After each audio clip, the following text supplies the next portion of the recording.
Amigos de Coaching ED, ¿cómo están? Lo prometido es deuda. Vamos a hablar del entrenamiento en poblaciones especiales. Específicamente les voy a hablar de cómo se puede entrenar a una persona que tiene resistencia a la insulina o diabetes y diabetes tipo 2. Porque está la resistencia a la insulina, la diabetes tipo 2 y después ya vamos con la gente que es diabética o diabetes tipo 1, que es cuando ya no produce insulina el cuerpo y se le tienen que pinchar. Entonces, la gente que tiene resistencia a la insulina tiene un problema eh, de que el cuerpo cuando come, cuando entran carbohidratos específicamente al sistema, cuando le damos de comer, eleva mucho el nivel de glucosa, pero ya no tiene la capacidad de recepción periférica a la insulina para meter esta glucosa a la célula y distribuirla a lo que es el músculo esquelético y glucógeno hepático también, porque hay dos tipos de glucógeno, el de músculo esquelético, que es el 70 a 90%, y el hepático, ¿no? El glucógeno hepático es el que se utiliza para los ayunos, cuando dormimos o cuando hacemos ayunos en el día. También tenemos por ahí un reservorio llamado glucógeno hepático. Entonces, la gente que tiene ya mal el sistema, que tiene esta resistencia a la insulina, que no entra la insulina a una baja carga y tiene que estar liberando mucha insulina, empieza ese receptor a hacerse inflexible y a no entrar la insulina. Entonces tiene que liberar más cargas de insulina y ahí vienen efectos no deseados, que son las hipoglucemias. Los primeros síntomas de la resistencia a la insulina son la hipoglucemia. La hipoglucemia no es otra cosa que la llamada bajón de azúcar, que le llamamos nosotros. También la gente que sufre resistencia a la insulina vive un cansancio crónico. Es un cansancio inusual, de verdad. Se los digo, yo tuve resistencia a la insulina, entonces yo tuve que hacer un tratamiento y cambiar mi modo de vida. La resistencia a la insulina se da por malos hábitos alimenticios y falta de ejercicio. En mi caso se dio por el factor hereditario y porque pasé también un largo tiempo con cargas de carbohidratos muy elevadas y ejercicio insuficiente. Realmente tiene que haber un equilibrio y una gestión en toda esta parte de nutrición y de ejercicio. Vamos a entrar al tema. Entonces, los primeros síntomas son el cansancio extremo. Hay gente que tiene manchas en la cara. También te empiezan a dar te da un poco de hormigueo en las extremidades, en los pies, en las manos. Y la grasa abdominal, la grasa visceral predomina.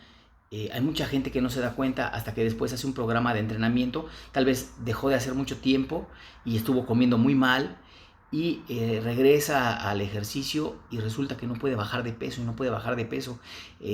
Esto es porque ya ahí estamos teniendo un problema de que nuestros receptores periféricos de la insulina no están funcionando correctamente y se gesta una resistencia que es reversible en las personas que no tienen tanto problema. Es muy reversible. De hecho, hay mujeres embarazadas que durante el embarazo gestan esta resistencia a la insulina. Pues muy bien, la gente que tiene resistencia a la insulina, pues siempre va a tener ese problema de que no baja de peso y el cansancio extremo. Para eso nosotros tenemos que empezar a ver con la gente, a ver si ya se hizo diagnósticas, si ya fue con un médico, si ya le diagnosticaron la resistencia a la insulina y si no, pues estos test nos sirven muy bien para enfrentarnos a ver cómo es. Regularmente la gente que tiene resistencia a la insulina tiene colesterol elevado también, ojo con eso. Como entrenadores tenemos que empezar a saber leer este tipo de cosas, este tipo de señales y este tipo de patologías para poder direccionarlos y poder ayudarles a cambiar su vida hacia la salud, porque yo siempre trato de hablar de salud independientemente de la estética. Con atletas es diferente, es muy diferente. Los atletas regularmente tienen un nivel de entrenamiento que les permite generar más mitocondrias. Las mitocondrias son las que gestionan el ATP, que es como el combustible para la energía en el cuerpo. Ese es otro tema, ¿no? Pero cuando hacemos mucho ejercicio generamos muchas mitocondrias, regularmente con el ejercicio aeróbico. El anaeróbico no genera tantas mitocondrias. Pero bien, siguiendo con el tema, no me quiero ir tan adentro de la fisiología porque esto se trata de hacer cápsulas que tengan mucha utilidad para los profesores que no manejan tanto los términos fisiológicos. Bien, cuando una persona tiene estos problemas de que no puede bajar y vemos que ya tiene algunas muestras de que sus receptores periféricos no están funcionando bien, no puede bajar de peso, mismo que haga muchas sesiones de entrenamiento, que haga dietas cetogénicas, dietas limpias de carbohidratos y no puede bajar, es porque hay una resistencia ya periférica de receptores de la insulina que no le está permitiendo oxidar las grasas, justo porque no tiene mitocondrias en buen estado, no genera la cantidad de mitocondrias suficiente como para hacer una oxidación. ¿Cómo podemos empezar con ellos? Primero con la alimentación. Hay que sugerirle empezar a evitar todos los procesados, todas las grasas malas, todas las harinas, todos los jarabes y todos los refrescos y ese tipo de cosas que comemos. Empezar a limpiar la dieta y no hacer tantas comidas. De verdad, inclusive los días que no podemos hacer ejercicio en la mañana, hacer una especie de ayuno intermitente, que después vamos a tocar este tema, que es muy bueno porque le ayuda a la célula a estar en ayuno y utilizar el glucógeno hepático y no tener liberación de insulina durante un tiempo, porque no estamos metiéndole cargas de hidratos al cuerpo, por lo tanto no va a liberar la cantidad de insulina, no la va a requerir, al contrario, ahí va a requerir después de un tiempo de otra que se llama glucagón, ¿no? Que hace el efecto contrario a la insulina. Ya es otro tema. Entonces sería el primer paso, saber en qué momento recomendarle cómo alimentarse, a qué horas alimentarse y qué alimentarse.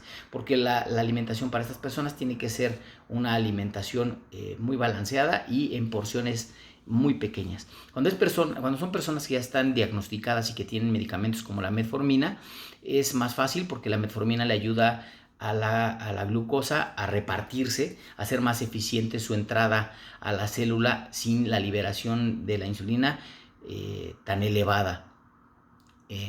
El entrenamiento, ¿cómo tendría que ser? Hay dos estudios por ahí en la Universidad de Utah y en la de UCLA que hicieron con personas con diabetes tipo 2 y resistencia a la insulina, las cuales empezaron en las primeras 3 semanas, 3 sesiones, fueron 6 personas.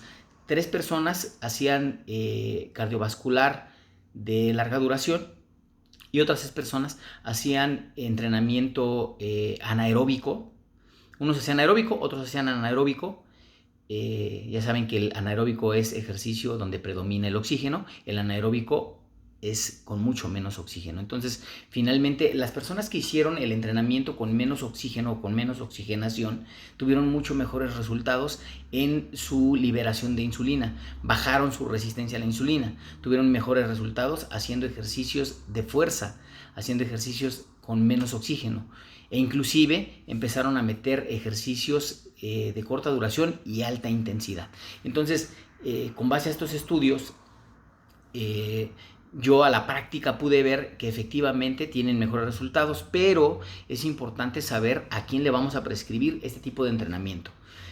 ¿Cuál sería la recomendación para estas poblaciones? Si la persona nunca ha hecho ejercicio y llega con una resistencia a la insulina con ustedes, tienen que empezar de menos a más, tienen que empezar a darles sesiones de cardiovascular, tal vez de 20 minutos, a su 20% de VO2 max en la primera semana, y la segunda semana subírsela a su 30%, entre 30 y 50, tercera semana entre 30 y 60, y al mes ya empezar a meterle ejercicios de fuerza, ejercicios más anaeróbicos. Inclusive ya después de un mes empezar a meterle ejercicios tipo combinados, donde haya sesiones de cardiovascular de alta intensidad a intervalados,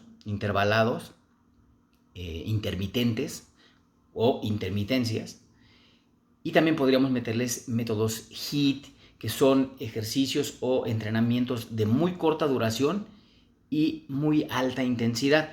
Esto se vio en las diagnósticas, que le ayuda mucho a la gente a bajar su nivel de liberación de insulina, y también le ayuda a los receptores periféricos a empezar a estar más flexibles. Esto aunado a la alimentación, que debe de llevarse de una manera muy específica.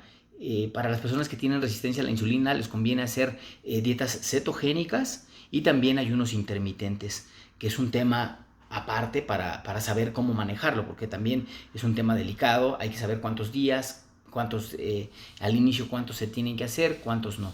Mi recomendación para entrenar a estas personas: primero hay que ver su nivel de entrenamiento. Si ya era una persona que entrenaba, le va a costar mucho menos trabajo generar una condición físico-atlética en progresión en menos tiempo. A estas personas podemos empezar a meterles ejercicios de alta intensidad en menos semanas, tal vez en 3 semanas ya podemos empezar a hacer una periodización de entrenamiento de 5 días o 6 días incluso.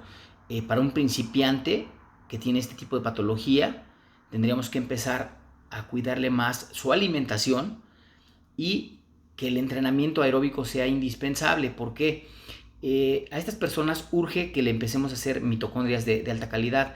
Cuando hacemos ejercicio cardiovascular, generamos un poco más de mitocondrias y esto hace que tengamos una oxidación más óptima, y aunado también a la complementación alimenticia o suplementación, que en este caso, por ejemplo, suplementos para gente que tenga estos problemas, puede ser el picolinato de cromo, que le ayuda a la célula a estar un poco más flexible a la insulina, estar más flexible, con más recepción, a estar más receptiva. También la carnitina, la cual es otro componente que nos ayuda a darle energía intracelular al cuerpo. Puede ser también el cromo, y también es muy importante tener un poco de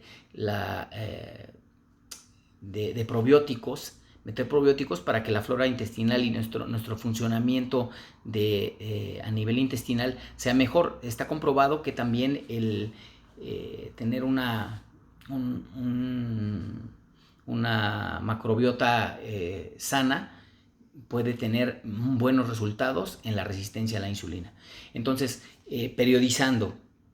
Una persona que llega con resistencia a la insulina, las primeras 2 semanas tendríamos que hacer un poco más de cardio, no tan extensivo, porque no es tan benéfico, porque no se muestran muchos resultados. Tal vez 25 minutos de cardiovascular en intermitencias o en intervalos puede ser, y 2 sesiones a la semana o 3, y tal vez otras 2 sesiones de ejercicios de fuerza con pesas anaeróbicos, de bajo impacto o de medio impacto, para ver cómo nos funciona, y de ahí ir viendo la resistencia del alumno, ir viendo cómo toma condición el alumno. Con base a eso tenemos que empezar de ahí a ver su desarrollo, cómo empieza a bajar de peso y cómo se está sintiendo, porque al inicio les decía, es importante saber que una persona que sufre resistencia a la insulina tiene cansancio crónico, tiene también hormigueo en las manos, en los pies, cuando está en reposo. También le dan hipoglucemias. Entonces hay que ver con el alumno cuando empieza a hacer un programa de entrenamiento aunado a un programa de alimentación correcto y balanceado, de no más de 3 comidas al día para una persona con resistencia a la insulina. Esto con el fin de sensibilizarle sus receptores, hacer una especie de detox celular, ¿sí? ¿Para qué? Pues para que empiece a tener una mejor generación de mitocondrias y eso ayude a generar más ATP y tenga mucho más energía en el día, y esto va a hacer que su entrenamiento sea más óptimo. Entonces, volviendo al tema, 2 semanas se recomendaría, o yo les recomendaría por experiencia propia, empezar con 2 o 3 semanas, dependiendo del alumno, de entrenamiento a intensidad submáxima, no máxima, sino submáxima, y de ahí, dependiendo de la capacidad del alumno, extenderla una semana más, o ya entrar en la 4ª semana, hacer un programa de más alta intensidad, corta duración, tipo intermitencias, tipo HIIT, o inclusive sesiones de pesas un poco más pesadas. Recuerden también, a más masa muscular, mejor tenemos una mejor respuesta a la resistencia a la insulina. Más masa muscular requiere más glucógeno. Como les decía, entre el 70 y el 90% del glucógeno está en los músculos. Entonces, a más masa muscular, pues va a requerir de más glucógeno. Por lo tanto, no vamos a liberar tanta insulina porque el cuerpo va a requerir más glucógeno en una masa muscular de más tamaño. Entonces, los ejercicios de fuerza está probado que en la gente que tiene una masa muscular de más nivel, le promueven que tenga una mejor respuesta a la insulina, que requiera de menos cantidades para transportar la glucosa a la célula y tener los receptores periféricos mucho mejores, más flexibles, y empiece a tener una mejora en su salud de esta manera. Por lo tanto, el entrenamiento de las personas con resistencia a la insulina tiene que ser muy bien hecho, muy bien pensado, e ir viendo cómo el alumno se va sintiendo, cómo va su energía creciendo y cómo va sintiéndose en el entrenamiento, tomando fuerza cada semana a semana. Entonces, aquí no hay hilos negros, tampoco puedo hacer una receta de cocina y decirles, esta es la rutina para gente con resistencia a la insulina. Eso no existe.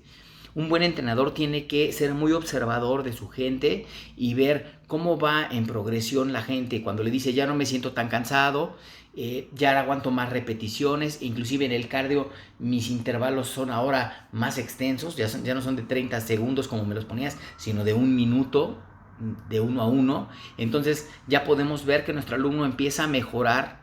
¿Sí? ¿Por qué? Porque crea más mitocondrias, estas transportan la creación de ATP es más óptima, y obviamente el ATP es la gasolina del cuerpo, la cual nos da esa energía. Amigos, ustedes como entrenadores son los encargados de ver estas mejorías. Yo lo único que estoy haciendo aquí es darles unos tips de esta patología, cómo es que se gesta en el cuerpo, qué crea, qué problemas nos puede acarrear y cómo podemos combatirla. La alimentación es punto y aparte. Regularmente se prescriben alimentos con menos de 55 en el índice glicémico. El índice glicémico, recuerden que es la velocidad a la que los carbohidratos entran a la sangre.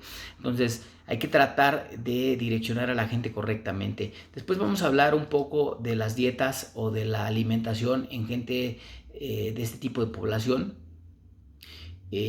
En las personas que son diabéticas, el entrenamiento es muy parecido, muy parecido, solo que la gente que se inyecta insulina, pues regularmente pues, tiene que tener mucho cuidado en cómo gestiona su entrenamiento. ¿Por qué? Pues porque la insulina inyectada les va a ayudar a sacar la glucosa de una manera un poco más acelerada. Entonces tenemos que tener cuidado en no ponerles entrenamiento tan extensivo.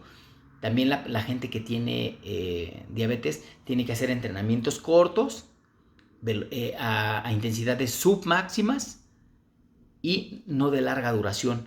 ¿Por qué? Justo porque está medicada, justo porque usa insulina y porque ya el cuerpo puede tener una descompensación si le damos ejercicio de más, si la sobreentrenamos.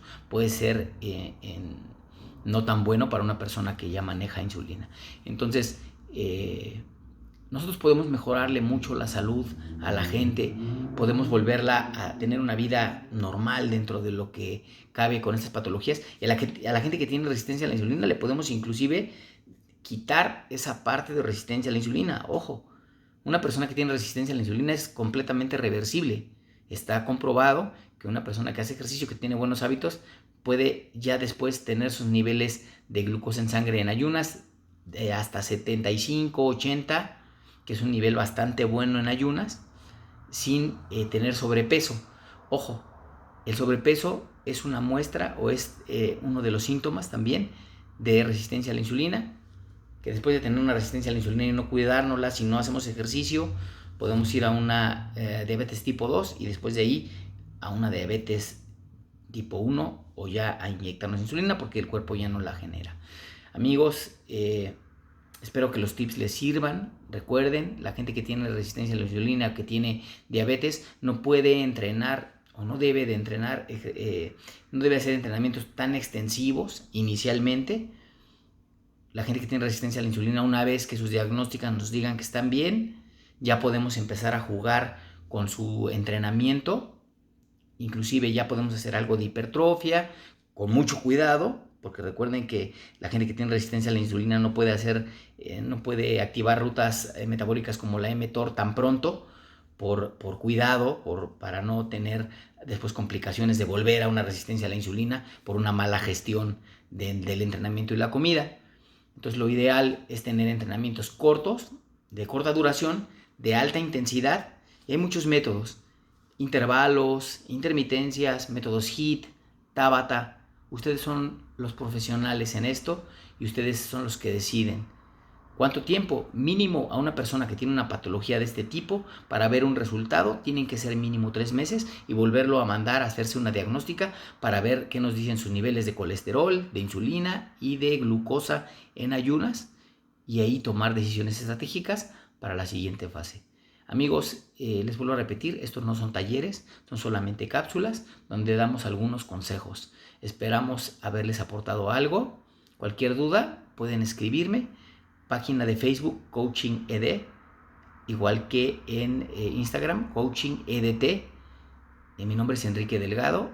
Estoy siempre a sus órdenes para seminarios, talleres. Ahora que regresemos de esta contingencia, estamos a sus órdenes. Muchas gracias y excelente día.